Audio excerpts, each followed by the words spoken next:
Hi guys, in this video I will share with you how does Teespring pay you on PayPal or Payoneer. What you need to do, first just go to teespring.com and then here you will see your email that you have registered. Click here and then go to settings. After that just you scroll down and you see here set your PayPal address. You need to enter your email here and then re-enter requested email address and then click set PayPal address.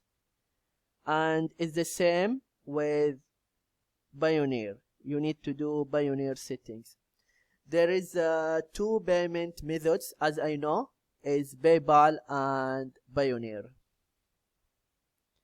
This is what you need to do if you want to set the payment method on PayPal, the payment method on Teespring. I hope this video is helpful, and don't forget to give a like and subscribe to the channel if you are not subscriber yet.